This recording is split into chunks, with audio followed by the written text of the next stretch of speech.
Welcome to Gems and Lies, the show where I tell you all of the gems and all of the lies of the movies, or all the truths and all of the lies of the movies that we watch. I am your humble host when I'm feeling humble. Today, the movie we will be going over is Hero. Jet Li. A Jet Li film. Now, that was a 2002 Jet Li film, to be clear. Now, it's interesting. I'm going to start off with the lies of the movie and then go into the gems this time. I'm going to try to be brief with the lies because I like this movie a lot. So, but it's just funny how it came about. I was wanting to watch this movie, so I did. And then when I was watching the movie, I saw on the cover that it was brought to you, or what does it say? Quentin Tarantino presents. And I was like, wow, that's crazy, because the last episode you already know. So I was looking to avoid all things Tarantino from here on out. But yeah, he recommended the movie, and it's interesting. So I started with the lie of mass appeal. That's what I want to start with. I thought it was interesting, first off, that when I heard he recommended the movie, it reminded me of when I was working in this one shop and some racist cats were wanting to order some food. So they were like, hey, let's order some food. And so they came up to me and they were like, hey, we're going to go order some chink food. You want some? I was like, whoa. It's funny that you guys like Chinese food, but you don't like Chinese people. And I just found that interesting. So that's what it reminded me of when I saw Quentin Tarantino presents. It's like, oh wow, you like Chinese movies, but you don't like Bruce Lee. That's interesting. But anyway, so have your Chinese food. It's great. I love it. And China. And all people. But anyway, don't choke on that if you're ordering.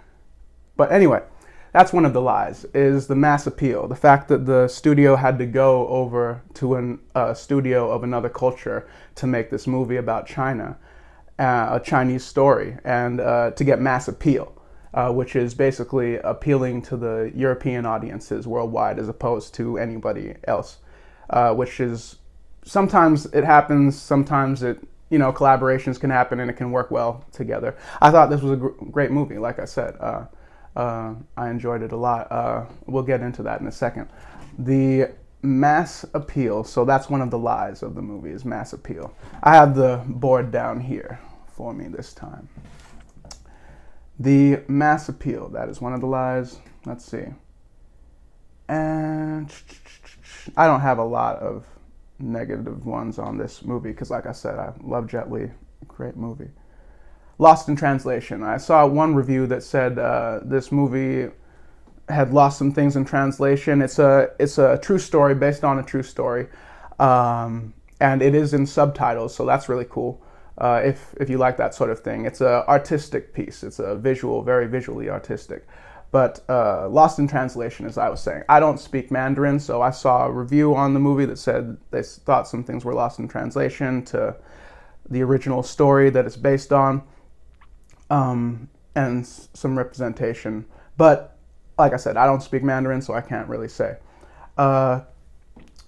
The story is based on a true story, but we'll get into that in the gems. Let's see. Wire work. Flashy. Lots of wire work in the movie. So some people say it's a thing. It's a thing in the movie or martial arts world, directing world, visually, where the wire work versus the more grounded fighting styles. And you'll see in different movies, like the Crouching Tiger, Hidden Dragon was a really popular, where it had a lot of wire work and a lot of that aspect of the martial arts bringing into the fighting, the visual styles. And then you have the more grounded which is what Bruce Lee was going more for, the more grounded fighting styles and in the streets and stuff like that that people were seeing.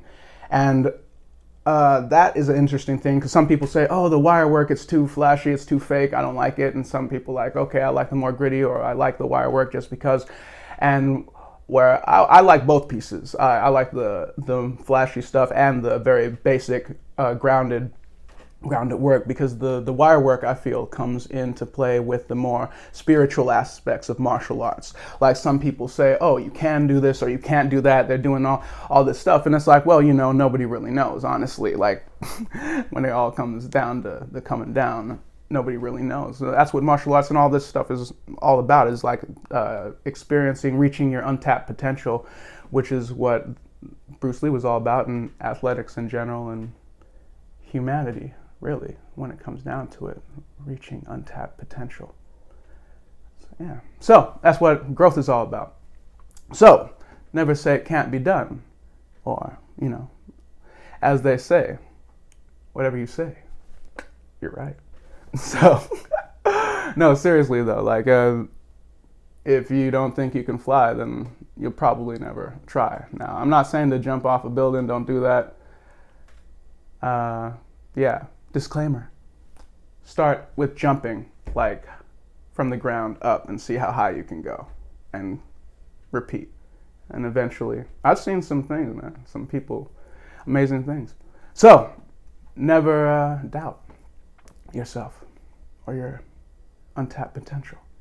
That's what The Matrix was all about. It was about blending all that, the spirituality of martial arts and the untapped potential of the mind. And that's what I feel the wire work represents to me. And so this movie has a lot of that in it. So if you're not into wire work stuff, then just heads up, this movie has a lot of wire work. If you are into that kind of stuff, cool, heads up. And even if you're not, it's a really good movie. So, visual piece. Now, that was the lie that people might say about wire work, and it's fake. So that's like not really a lie, but like I had to cover it. So moving on, that was the lies of the movie.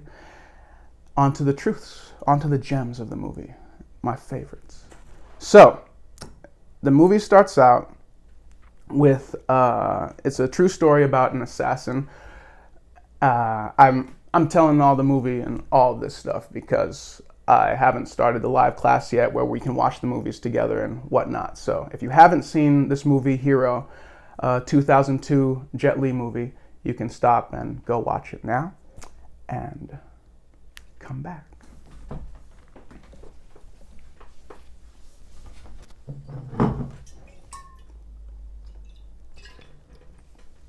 This is water. Stay hydrated. Yeah. I used to drive a bus. I got on with that, and everybody was like, what? I was like, yeah, we're going to have fun. No, it's water. So, let's see. What else? Back to the movie. That was the intermission. Gems and lies, and these are the gems of the movie Hero. Enter the Dragon. Similarities. I just wanted to cover. In the beginning of this is a movie with lots of visuals, very visual, all the colors and all of this, and that in martial arts, obviously, you have your belt levels, etc., and represented by colors and stuff, different stages. So it's interesting because in this movie, the colors are represented in a similar way that the Enter the Dragon Bruce Lee movie, the beginning sparring scene. You see all of the different senseis and shifus and teachers all congregated, and they are in different robes of like blue and red and black and green and different belt levels, essentially. If a martial artist might recognize that as. So what it really comes down to, the reason the black belt is an interesting thing, because the black belt is everything, like the top level, because it's more like all of the stages combined. So that's where when you hear black is God and all of this stuff, one of the things that means is like black absorbs everything, like everything comes from black. It's Yeah. So that's the reason black belt is considered the master level, because has absorbed it has all the other levels absorbed into it, and so it contains everything. So essentially, it's like scripture and stuff when it says the Spirit of God is hovering over the water black, like everything. But literally, like it's like all the colors. If you're an artist, a painter, or whatever, all of the colors are absorbed by black. So it's not a skin color is an interesting thing. I mean, it might have been one time like this is black, right? This right here, right? This is earth tone, right? So the whole concepts of black and white were contrived for military purposes, racist purposes, honestly. Like, well, after they were presented as something for the people, as opposed to like calling you white versus European, or me black versus African, or somebody, well, etc., etc. However you call yourself.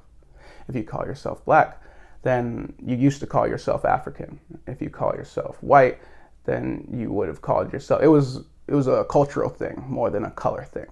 Color is introduced for dividing purposes, divide and conquer. So, and it's good to go over military strategy, because this movie is all about military conquest and the Chinese Empire. And this assassin trains to kill the emperor. He trains for 10 years to kill this emperor, because this emperor is going through, around the time when they were building the Great Wall, or this was the emperor who built the Great Wall, or finished it, I believe. You'll have to check the history on that. But it's in the movie as well. Now, the colors represent, I went over the colors, that represents that. The character goes to kill the emperor. I was going to tell the whole story, but see, this is why I'm going to do a class, because we're going to watch it together and I can go through the whole story. I'm just going to hit the hot points. But the character wants to kill the emperor because the emperor wants to unite the country, and now he has to, lots of people die, it's war. So lots of people are hurt, vengeance and all this. So this assassin's family, I believe, was killed in part of the war, and so he feels the emperor is responsible, so he wants to kill the emperor, trains for 10 years to kill the emperor, hones his sword skills, similar to the way Inigo Montoya in Princess Bride trains for his whole life to kill the guy who killed his father. So this guy's like training his whole life, and he comes to this point where he realizes he can do it. So it proceeds from there, the conflict between vengeance and the one man's need to unite all the people, and the drama that causes, and the people who got hurt in that process wanting to kill the guy who's trying to unite everybody. And it's as they say, there are no innocents in war. So, but it's the conflict. The story is about that conflict. I believe that's the saying. I practice, but I do not instruct martial arts. So respect to all of the sifus and senseis and teachers, etc. out there, whatever you are called, wherever part of the world that you teach. In China it is sifu or shifu, and respect to all the teachers of martial arts. Cool stuff, deep stuff, essential, especially now. Now, the assassin is named Nameless, and which I thought was really cool, because it's no title, it's just a man. He's like, he doesn't even want title, or he doesn't want to be, he just wants to accomplish his mission. That's it. They say, what's your name? It's Nameless. No title, I don't need a title, it doesn't matter. I'm just a man, one of the people. So that's a cool concept. No ego, just no title, just awesome. So the assassins in this movie work together. They all want to kill the emperor because they all lost families in the whole war to unite all the different tribes. and the conflict that caused. So these, as I understood it, the assassins are gathered, these three assassins, I believe, three or four, they're gathered together, great martial artists in this movie, by the way. Awesome choreography and fight work, martial arts. So the assassins work together to kill the emperor to accomplish their goal. So I thought that was cool because all these assassins who are known for their individual, very tiger-like attitude, like tigers are known for being individuals and able to fight alone. Lions are known for being more group-oriented. So if a tiger and a lion got into a fight, the tiger would win. But if a group of lions and a group of tigers got into a fight, then the group of lions would win because they know how to work together. So, because they're more family-oriented, etc., teamwork-oriented. So the tigers who can, fight on their own, and that's fine, in this instance come together to accomplish a goal. And I thought that was really cool. Different views. Each of these assassins, well, not all of them, but they eventually have different views on how to accomplish peace after the war. So that's a thing that happens between all of them. They're trying to, some want revenge and some want justice, which is a thin line sometimes. So some want more revenge more than they want peace, ultimate peace. So, and some want the ultimate peace, but in order to gain that peace, that ultimate peace, then the sacrifice has to be made. And they had to sacrifice, one of the assassins is willing to sacrifice his will for revenge because he sees a bigger picture in order to bring all of the people together. And it's a conflict between the one who wants, some who want revenge and some who want peace. So that's a cool story. But the sacrifice that's necessary to attain the necessary goal was a cool point that was put through. Now, it reminded me of the Bloods versus the Crips and blood loss on both sides, and how even Nipsey Hussle and Tupac, they were all bringing, and lots of gang members were bringing in entrepreneurs, businessmen, like the Kennedys, bringing the people together to rise up, and that's a great goal. And it reminded me of the blood loss of both sides and how it can be complicated because there've been war between families for so long, and now it's necessary to bring the families together from all across the world. And there's been war between families, and now the time comes for unification that is necessary for everybody. So some people want revenge, but revenge isn't a priority if the family needs to come together. So I thought it was really cool what Tupac and Nipsey were doing with all of that, all of the people, gang work. More than 3 black people in one place is considered a gang legally. So I thought it was cool that they were representing it and bringing the gangs together as a family. So that's a cool point that I saw in the movie, with all of the people, individual tiger-like minded people working together with a more lion mentality. Although both are necessary to survive and thrive eventually in life. You have to be able to be alone and work with people.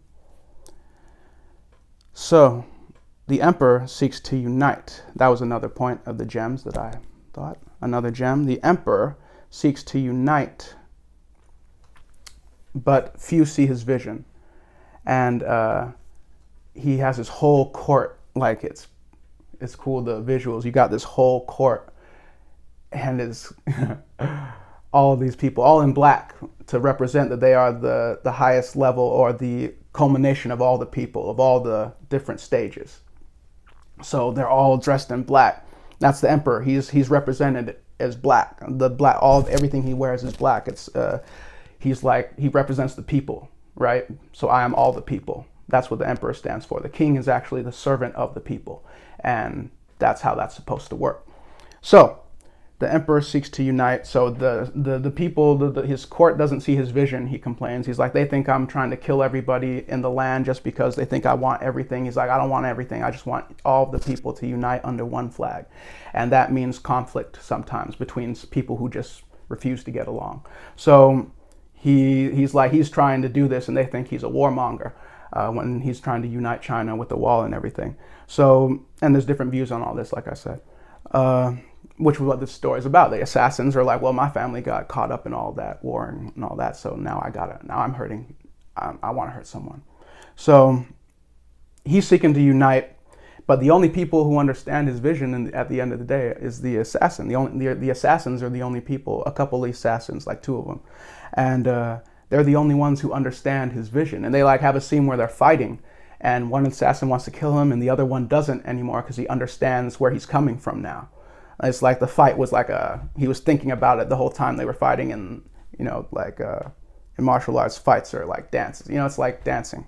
It's like somebody said in some movie, they said, when you fight, you don't know your enemy until you fight them. And that's a cool concept in martial arts. You can tell if like somebody is honorable or whatever. Take a cheap shot, maybe. I don't know. Maybe you're just a cool cat. Maybe you could have taken a hard shot like Muhammad Ali's talking about. He's like, look, I'm not a bully. If somebody's about to go down, I don't do the finish him and rip his heart out. He's like, I just let him fall, because I'm not a mean guy. I don't need to kill somebody just to prove a point, to prove I'm strong. But anyway, the emperor, the only ones who understand the emperor are the assassins. So I thought that was a cool classic relationship between the two forces at odds who are like, the only ones, dogs barking in the mirror sometimes. I don't know. The only one who understand each other. It's a classic paradigm or conflict between yin and yang, right? Opposing forces, yet at harmony still. Once again, like I said, I'm not a Sifu, but I know what I know. I'm just a genius. That's all. Much like the senseis who taught me, I must reaffirm,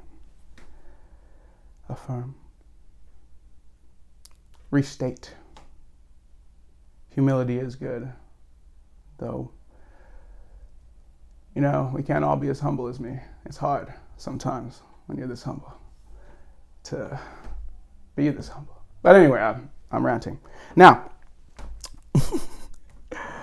another point. So the assassins are the only ones who understand the emperor. So lonely at the top, as many say. Corrupt courts sometimes want to corrupt you when you're trying to help the people.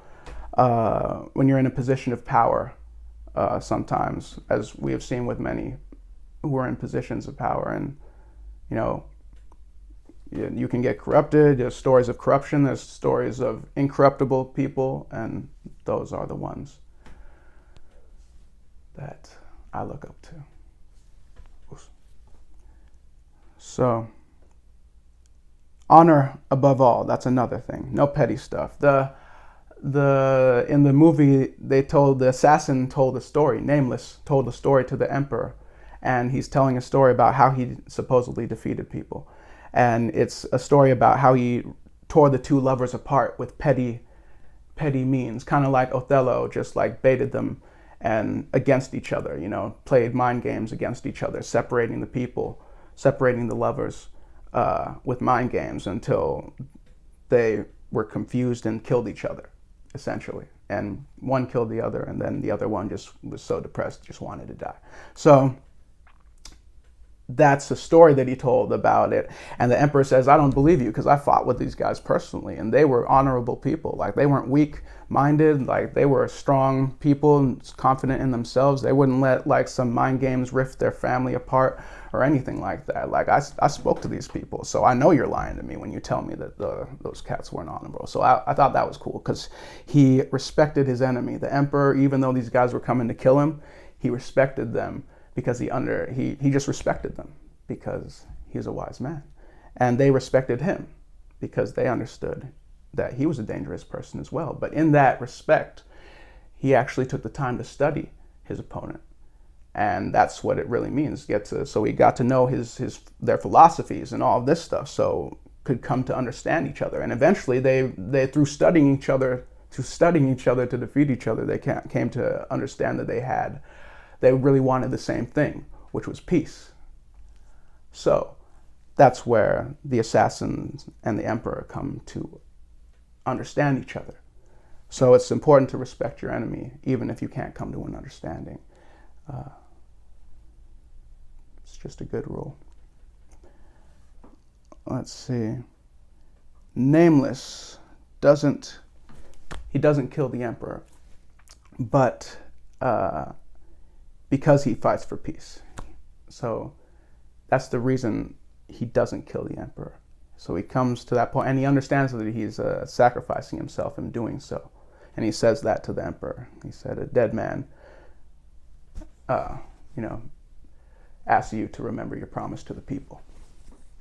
So, because lots of people die for justice. So the nameless assassin didn't kill the emperor, even though he developed this awesome style over 10 years, dedicated his whole life to it, and then came to that moment and he decided to let go of his personal agenda so that he could serve the people, his entire family, even though he lost some of his personal family.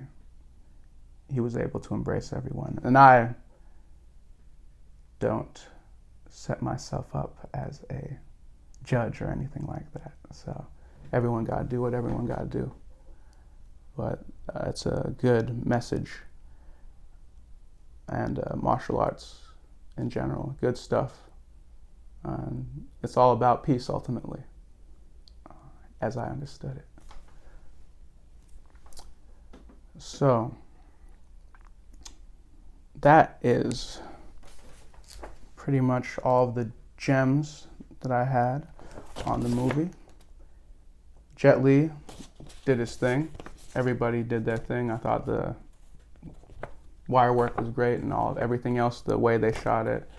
And the visuals are awesome. It's a very visual piece, slow movie, so I like subtitles because I like to listen to other languages it's good for your mind. I remember I was watching some anime one time and someone came up to me and they were like, a wise elder came up, saw me watching, said, "Hey, oh, you're learning Japanese."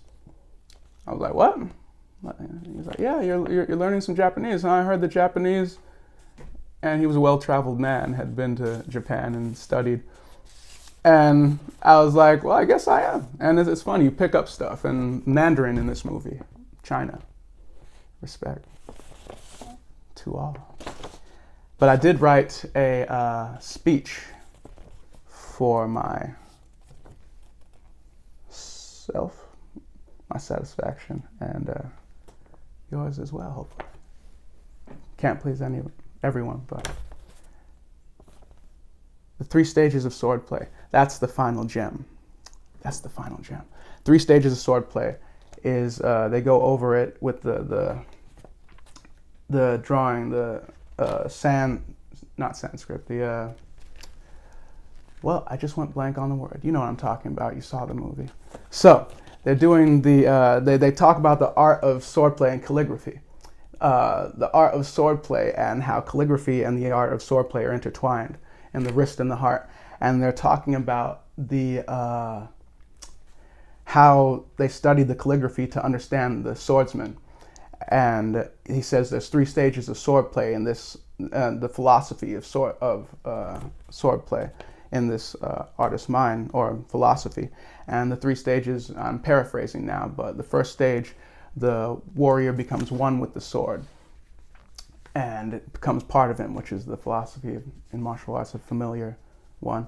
And second stage is the sword disappears and the warrior can kill an enemy.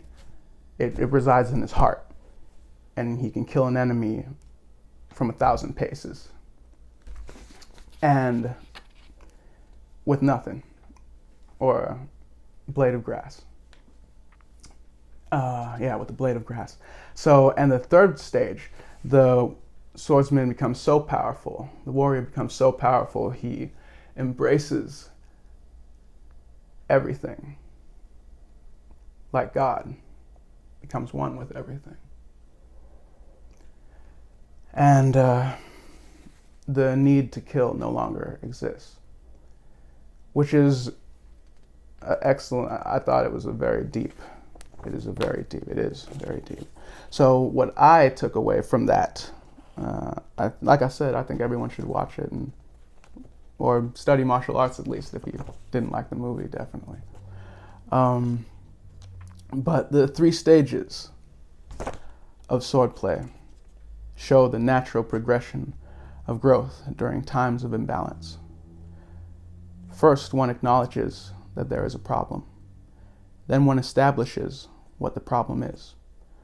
Upon discovering the problem, as in the case of modern racist America, the natural response of the oppressed is anger.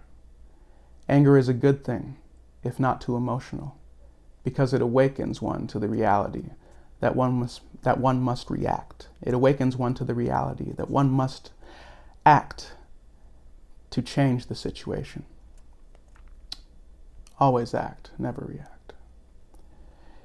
In the final stage, one takes action.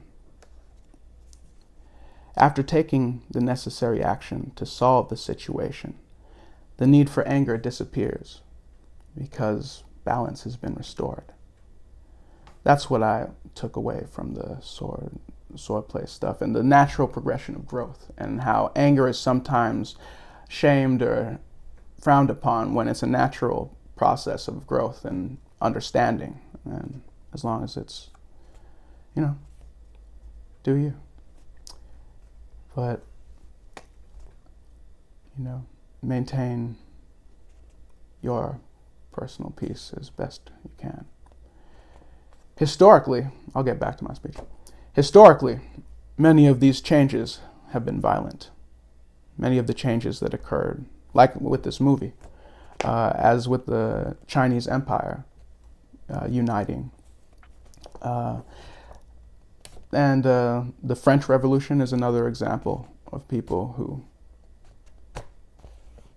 had to rise up, and there was lots of violence. And the Haitian Revolution was also another event that was very violent. So hopefully present day taxpayers and politicians will take heed and learn from the past that violence might be averted in the attainment of justice for all. So currently, the African kingdom is divided. All people of African descent must unite.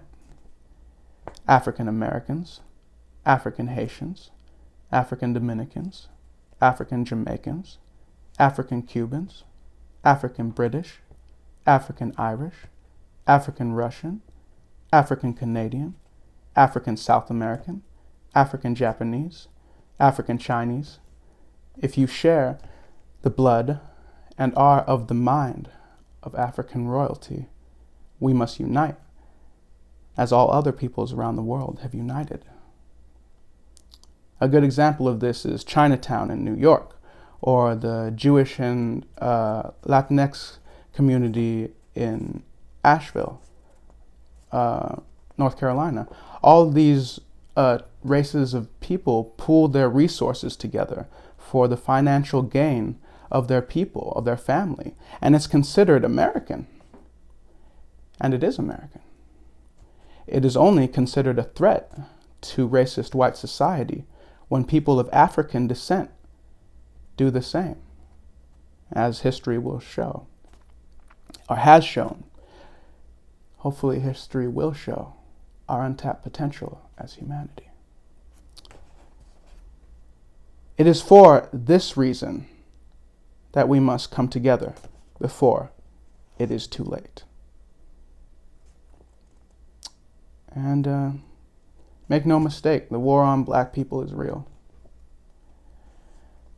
But currently, I have an operation that I put together called the Beautiful Empire Initiative. I left details in the video description, or I will as soon as I put this up. You can also go to my website. I am TheVerse.com, as in the universe, or the multiverse, or song verse. I am TheVerse.com. And subscribe for more details on this. I'm starting an online live Gems and Lies class in which we will be able to go over entire movies in live detail as opposed to my abridged notes about said movies, which work, but there is a plethora of information that comes to me as I watch them. So it will simply be more informative than before. Yes.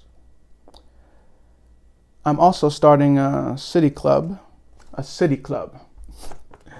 Notice the air quote. Okay, no, it's a city club as opposed to a country club.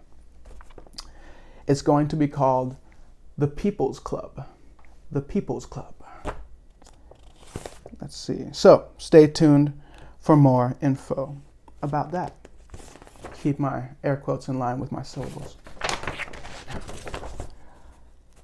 Let me know in the comments or messages via my website, or message me via my website if you would be interested in being included in that class, the Gems and Lies class. If you would like to see more content from the Beautiful Empire Initiative, I'm accepting donations for the Beautiful Empire Initiative Studios via PayPal on my website, or check out the video description notes that I will put up. For personal donations pertaining to music and such, use the CashApp. No obligations. It's whatever you feel. Otherwise, just be the change you wish to see. And if you wish people of African descent were treated with more respect, make sure that you demand respect everywhere you go. Or if you have friends and you want them to be respected, make sure that you tell your friends who don't respect those friends, you should respect my friends.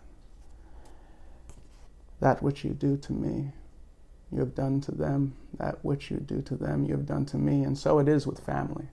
So, I speak first and foremost to the African family and all humanity at large, by extension. We teach people how to treat us. Let no one disrespect you or your crown. This has been Gems and Lies, a Beautiful Empire Initiative production. I'm your humble host when I'm feeling humble. But seriously, respect. If you're watching this, you are the Beautiful Empire. Woos.